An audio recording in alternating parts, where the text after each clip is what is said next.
The Concordat had seen many empires rise and fall, but nothing prepared them for humanity.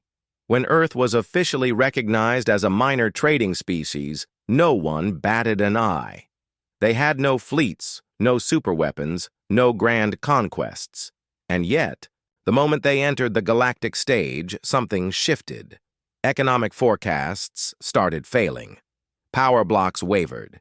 Ancient rivalries cooled into cautious diplomacy. The Grand Intelligence Coordinator of the Rian Empire, Xanthor, called an emergency meeting. There must be a connection, he insisted. The arrival of humans and these disruptions are too closely correlated. The Qian representative scoffed. Correlation isn't causation. They have no significant military force beyond their home system. Yet 7 major financial houses had quietly revised their risk assessments on ventures opposing human interests. Intelligence agencies doubled their surveillance, yet found no evidence of fleet movements or covert operations, only a growing web of trade agreements and cultural exchange programs. The paranoia intensified. The Rian economic minister, his 14-sensory stalks vibrating with agitation, demanded answers. Explain why our market behaviors no longer follow predictive models. Explain why our intelligence operations keep reporting disrupted objectives without a single human fleet moving. Meanwhile, humanity's ambassador, Chen, continued his diplomatic rounds, making polite small talk, appearing utterly oblivious to the storm his species had unleashed. He attended social functions, exchanged cultural gifts, and enjoyed alien cuisine, never once displaying a hint of political maneuvering or economic sabotage. But the question remained, what exactly did Earth want? When pressed, Chen simply smiled. To trade, to learn, and to make friends. No one believed him. But increasingly, no one could afford to pretend otherwise. The Rian Empire had stood unchallenged for 16 generations. Their fleets had razed entire systems, their shock troops had crushed 100 rebellions, and their intelligence network was unrivaled. They would not allow a soft-skinned species to upend their dominance without consequence. Supreme Commander Raoul of the Rian High Command spoke with finality. The time for observation is over. The humans must be taught their place. A direct attack was unwise. Concordat protocols would ensure retaliation. Instead, they devised a subtle lesson. A supposedly independent pirate fleet, decommissioned Rian destroyers with stripped identification, would intercept and destroy an unarmed human colony ship heading to the Teti system. A simple, deniable incident. The message? Stay within your solar system. When Ambassador Chen was quietly informed of the attack, he merely smiled. I'm sure our colonists will be fine. The Rians launched their operation on schedule. Their fleet approached the human vessel, weapons locked, ready to fire. The human ship transmitted a single message, an emoji, a smiling face with sunglasses. Then it continued on course, unhindered. What happened next would be studied in military academies for centuries. The pirate fleet's targeting systems failed simultaneously.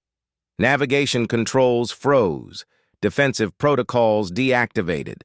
Ships spiraled out of control, caught in a net they couldn't see. Human forces hadn't fired a single shot.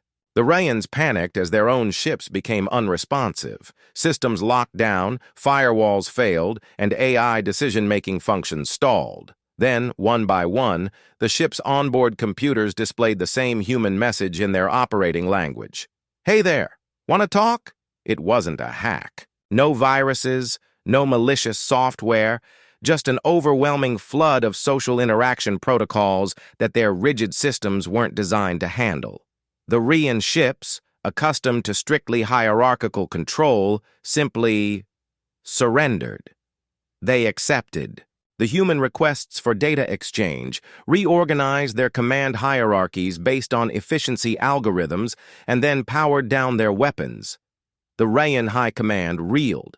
"This isn't possible," Raoul snarled. "They have to be using some kind of advanced AI warfare." Yet all recovered data showed the same thing. The humans hadn't overridden anything. Their systems had simply convinced the Rayan security programs to cooperate. The very fabric of digital warfare had been rewritten in a single encounter. As word of the incident spread, the paranoia gripping the Concordat reached its peak. What kind of species wins wars without fighting them? The Vrexian operation launched precisely on schedule. The disguised pirate fleet, decommissioned Vrexian destroyers scrubbed of identification markers, approached the human colony vessel near the Teddy jump point. They followed the standard procedure for such ambushes, transmitting a demand for surrender, warning of imminent destruction. The human ship responded with a single message, an emoji, a smiling face wearing sunglasses. Before the Vrexian commander could even process this insult, their fleet was plunged into chaos. Their targeting systems flickered and failed, navigation controls locked up, and internal communication systems looped in nonsensical error messages. Weapons refused to fire, engines failed to respond. Even emergency override protocols were useless. The fleet, primed for an effortless act of piracy, drifted helplessly in the void. Meanwhile, the human colony ship continued on its course, unbothered and untouched. Panic swept through the Vrexian command as they tried to make sense of what had happened. There was no sign of enemy interference, no jamming, no cyber attack signatures, no known method of electronic warfare in play. And yet, their entire fleet had been rendered inoperative as if the ships themselves had decided they no longer wished to obey their masters. The Vrexians weren't given long to ponder the mystery. Automated distress signals, signals they hadn't even authorized, began broadcasting their location to nearby systems. Soon, rival factions, opportunistic scavengers, and even former allies who had long nursed grudges converged on their immobilized fleet. The Vrexian forces, once the hunters, were now the prey. Within a single cycle, the once mighty fleet was dismantled, picked apart by those eager to claim whatever they could. By the time news of the disaster reached the Vrexian High Command, there was nothing left to recover. Ambassador Chen, when approached about the incident, merely smiled and said, "How unfortunate. I do hope your people weren't harmed. Space can be so unpredictable." The Vrexian Empire seethed. Their warning shot had backfired spectacularly, not only failing to intimidate the humans but outright embarrassing the Empire before the entire Concordat. Their attempts at sabotage and indirect aggression had accomplished nothing except making them look like fools. Worse still, the very systems they had used to control their information flow, economic networks, intelligence channels, and even military coordination systems, were failing in ways they couldn't explain. Meetings within the Vrexian High Council grew tense. Reports surfaced of unexpected shifts in alliances, of long-standing rival species now engaging in joint ventures with humans instead of seeking Vrexian support. Economic projections showed a steady decline, with investors quietly pulling out of Vrexian-controlled industries in favor of human-backed initiatives. The more the Vrexians tried to tighten their grip, the more control slipped through their fingers. And all the while, Ambassador Chen continued his pleasant, unremarkable diplomatic routine, attending functions, making polite small talk, and flashing that infuriatingly disarming smile. But behind the scenes, paranoia gripped the Concordat. More intelligence agencies began pouring resources into deciphering human strategies, analyzing every piece of data available. And yet, no signs of traditional espionage or sabotage could be found. Humans weren't stealing secrets or hacking networks. They were simply talking, and the universe was listening. The Grand Intelligence Coordinator Xanthor had never known fear. Not truly. Not in the way organic species with their adrenal responses and panic reflexes experienced it. As a Rian, his species had long since refined their neural architecture to suppress irrational emotional states. Fear, anxiety, doubt, These were inefficiencies that lesser beings succumbed to. And yet, as he analyzed the latest intelligence reports from across the Concordat, a cold sensation coiled within him. Something not quite like fear, but close enough. The situation was deteriorating faster than projected. The collapse of the Vrexian economic and military stability had been expected to create a temporary power vacuum, one the Rayan Empire had long prepared to exploit. Instead, the vacuum had not formed.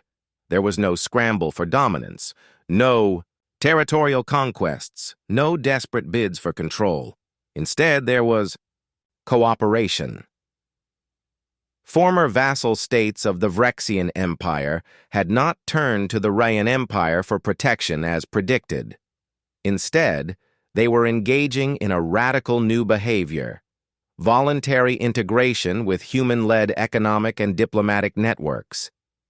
It was happening on an unprecedented scale, with planetary leaders outright rejecting the Rayan overtures of protection, preferring instead the open economic and cultural exchanges offered by the humans. Xanthor reviewed the intercepted communications. There were no military deals, no coercion, no threats, just endless discussions of trade opportunities, shared research, and joint ventures into unexplored systems. The humans weren't conquering. They were assimilating. He turned his attention to another report. The Vrexian intelligence network was in complete disarray. Their most secure communication channels had been rendered functionally useless, not through hacking, not through sabotage, but because their own systems had been convinced. The humans had built their AI infrastructures around social models, designed to negotiate rather than subvert. Instead of breaking through firewalls, they simply established relationships with the digital entities managing those firewalls. The result? Vrexian intelligence networks no longer saw their own agents as trusted operatives. Their own security systems now regarded secrecy as an inefficiency, preferring to distribute information freely, optimizing for network health over hierarchical control. It was a catastrophe of an unprecedented nature, one no military doctrine had ever accounted for. The Rayan Empire was watching its greatest rival collapse without a single shot fired. But it wasn't the kind of collapse the Rayans had planned to exploit. Instead of breaking apart into isolated, desperate factions in need of external stabilization, the Vrexian worlds were integrating into a new, interconnected system. A system that had no central authority, no singular point of control, and no clear method of disruption. Xanthor exhaled slowly, forcing his neural pathways into a state of calculated focus. There was still a way to turn this situation to their advantage. There had to be. He reached for his communicator, activating the secure line to the Rayan Supreme Council. We must discuss alternative strategies. The humans are not waging a war. They are evolving the battlefield itself, and if we do not adapt, we will cease to be relevant. The secure transmission blinked for a moment, and then a cold, authoritative voice responded. Proceed with your report. Time is of the essence. Xanthor did not need to be reminded. Time was running out for them all. The Concordat's Emergency Security Council met once again, but this time the tension was far beyond mere economic concerns.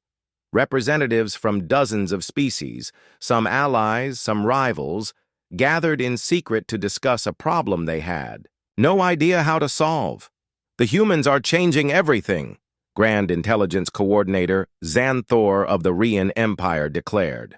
Our influence models no longer function. Traditional power structures are eroding. The Qian representative, who had previously dismissed human activity as insignificant, now spoke with clear unease. They are not waging war. They are not seizing territory. And yet, entire planetary economies are shifting in their favor. Vrexian High Admiral Kavos clenched his jaw. We attempted a demonstration of power, and our entire fleet collapsed. There were no countermeasures, no retaliation, only silence. The Mezan economic advisor shifted uneasily in his seat. 7 major financial houses have adjusted risk assessments in favor of human cooperation. Those who refuse are already seeing declines. The room fell silent as the weight of reality settled upon them. Ambassador Chen, of course, remained oblivious, or at least appeared to be. He attended social functions with an ever-present friendly demeanor, discussing art, cuisine, and interspecies cooperation as if nothing at all was amiss. The true turning point came when a formerly loyal Vrexian client state requested renegotiation of its protection agreement, not to demand better terms, but to dissolve the agreement entirely in favor of forming its own direct relations with Earth. The Vrexians had spent centuries conquering and subjugating. The humans had spent mere cycles making friends, and somehow it was friendship that proved to be the more unstoppable force. The growing crisis reached a fever pitch when a second Vrexian client state followed suit, announcing its departure from the Empire's sphere of influence. Unlike the first, this defection was not quiet. It was a declaration broadcast to every major network across the Concordat.